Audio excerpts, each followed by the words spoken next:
how I felt about reading Job in the Bible all the way through. I gotta be honest, Job was very difficult to read through.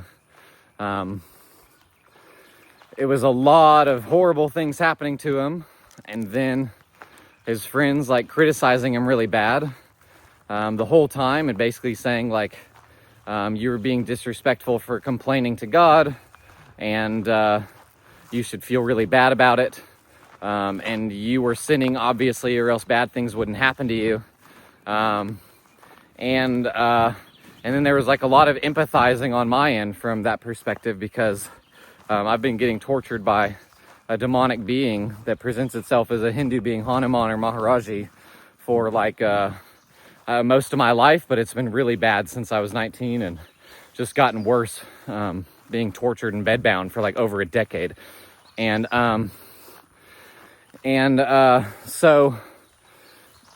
then just like a lot of wondering, why doesn't God help me faster, out of this, and how could he allow these things to happen? And so a lot of empathizing with Job for feeling like my life has been like completely thrashed and trashed. But I will say that it feels like I'm experiencing like wisdom at like an accelerated rate. Because I'm just learning that God has higher ways faster. And that's what the story of Job is about, is God finally responds to Job, complaining about like everything that's going wrong for him. And that God is kind of like not being just, about, not responding to how just and high integrity, and free of sin, for the most part, that Job is. And because of this, God finally responds and basically says like, you have no idea how like high my ways are, my thoughts are, my understandings are, and my decisions are. I've created everything that you've ever seen and ever will see. And I'm paraphrasing. And he goes into a lot of analogies about nature and the nature of different animals being born, and what created their instincts to do different things. And then at the end, Job is just overwhelmed with God's power, and kind of collapses and repents. And that was a very difficult story for me to get through in the Bible, because but also really rewarding, because it just feels like it's food for, it's they say milk for babes and meat for adults. And it really feels like meat for adults. And then I'm like growing in my wisdom to have like a much greater depth of humility. And this is me coming out of being an atheist when I was younger. And so I noticed this morning that I still have like these like atheistic kind of frequencies in the way that I'm Christian. I've only been Christian for a few months. And these atheistic frequencies are kind of like resentments towards God, towards the concept of God. And kind of like this, like do it on my own, maybe like a pride of like, I don't want to do it with you kind of like feelings, because I don't like you kind of feelings.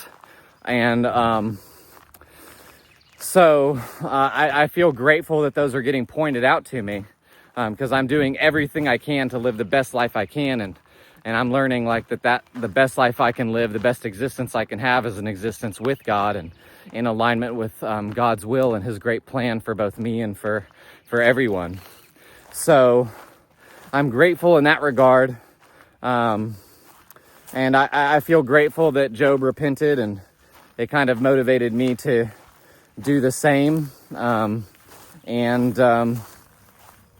just realize that God has his perfect way. So if I'm still getting tortured by this demon, there may be reasons for it. It could be my own fault for the mistakes that I made. It could be that God wants to grow my character. It could be that God wants me to be an example for others. And so therefore, like, I'm like a good sacrifice for the education of others. And it could be because of the sins of my parents, my grandparents, or my lineage down the line. It could be because of my own sins, that like this demon has tormented me for so many years.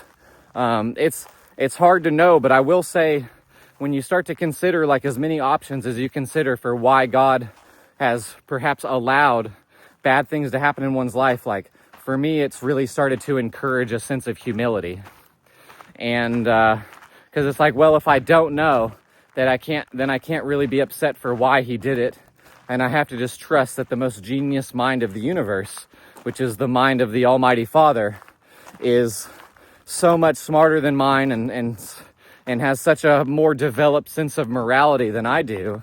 And I was created in his image, not the other way around, that there's no other option but to kind of like humbly submit, like in contrition. And I just learned what the word contrition means. And contrition means kind of like humbly repenting and like apologizing in an earnest fashion and almost like a childlike fashion.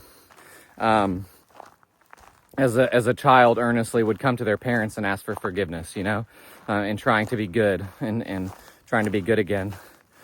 So Job has been really difficult, but really rewarding. And I suggest anyone who wants to grow in their understanding of the Father Almighty, the creator of the universe, to read Job and read it all the way through, as my Bible teacher has taught me from the show, The Bible Recap, which look up if you want to read the Bible.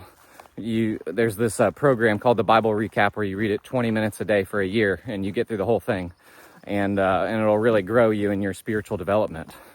And so anyways, yeah, I highly recommend everyone to read Job so that they can get a more developed understanding of the mind of God, so that they can carry some more wisdom around with them, and make their lives better and the lives of everyone else better, and learn how to please God better and live like in a way that's like a lot more humble and high in contrition, and also perhaps like a little bit more detached from this idea that if you do good, that good things will happen to you.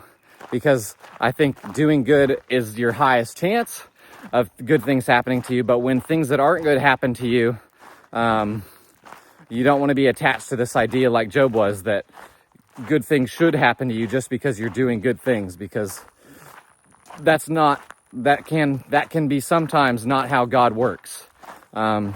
Even though God does indeed reward good deeds, it's not always an immediate thing, and sometimes he has his reasons for why he will allow bad things to happen. Or he holds you responsible, or any of that. So I hope this helps someone to be inspired to read through Job, and if it was difficult for you to read through Job, I hope it was inspiring for you to, and encouraging for you to keep going, and it gave you some feeling of like comfort and support. That's all I have for you today. This has been Johnny Armstead, and much love until next time. Let's keep up that path of Christ. Much love, and if you have any comments or questions, let me know down below. And if you'd like any spiritual life coaching, and you feel inspired by me to get any of that, then message me in the link down below this video, and we can talk about that, doing it in a professional sense or otherwise, depending on what your needs are. So much love, and until next time, bye-bye.